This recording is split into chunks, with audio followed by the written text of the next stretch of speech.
dear Prime Minister of Serbia, dear President of the Hellenic Parliament, dear Deputy Prime Minister of Serbia and Minister of the Interior, my dear friend, Mr. Ivica Dačić, dear Ministers of the Hellenic Republic and of the Republic of Serbia, Chief of the Hellenic National Defense General Staff, dear Ambassadors, dear Ambassador of Serbia, Excellencies, esteemed guests.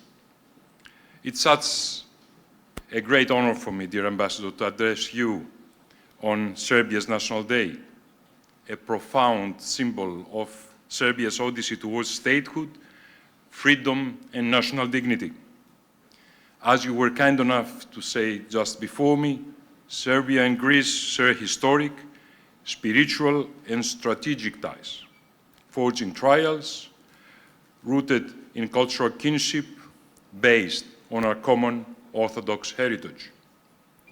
Christianity in the Balkans, especially Orthodox Christianity, has long been a source of identity, has also been a source of resilience.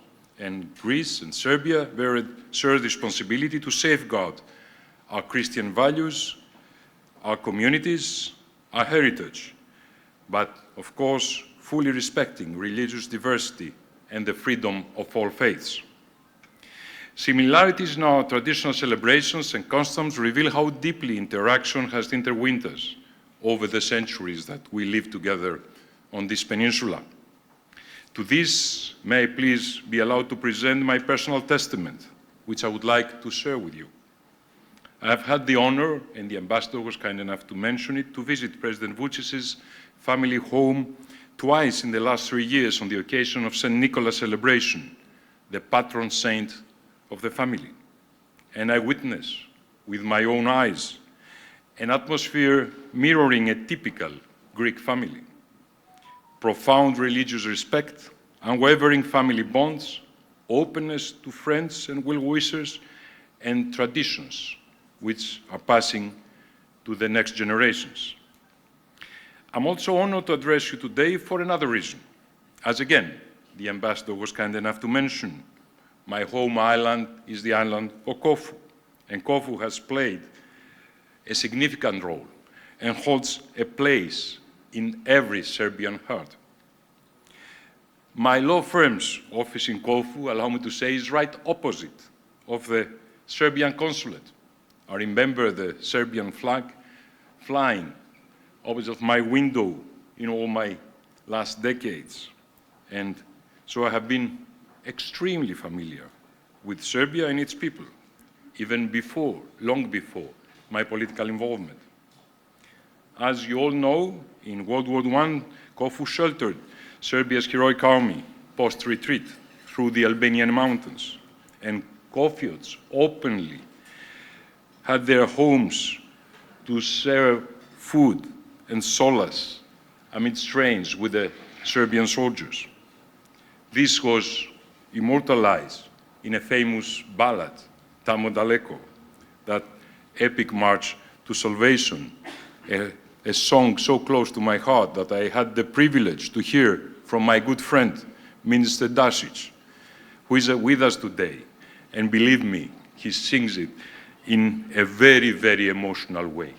And I would be much obliged to him if we can finish this evening by listening him singing Tamo Daleko.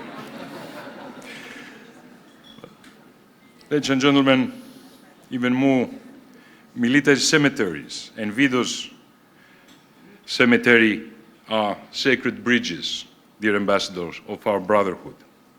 And in World War II, again, together, we resisted fascism, affirming liberty and affirming also our respect for the free world. Let us remember that. Allow me also to say, to come back to today's challenges. As you were kind enough to mention before, we are living in a world of conflict. With the implementation of Agenda 2030 and the establishment of the Hellenic Center for Defense Innovation, Greece aims to further promote our defense cooperation. And during my recent trip to Belgrade, the discussions and the visits with my Serbian counterparts on very many establishments of the Serbian Defense Forces gave me the opportunity to explore the potential for collaboration between our two defense ecosystems. And with my dear friend, the Minister of Defense, Bratislav Gašić, we are discussing a lot on this. As you also know, Greece backs Serbia's European path and collaborates with Serbia in all sorts of ways, to name a few: trade, tourism, culture. So, celebrating Serbia's achievement, Greece commits to deepen our strategic alliance, guided by international law, sovereignty, and peaceful dispute resolution. Allow me, ladies and gentlemen, to wish to the Republic of Serbia enduring peace and prosperity. And may our friendship remain a pillar of harmony and stability in our difficult region. Happy National Day to Serbia. Thank you so much.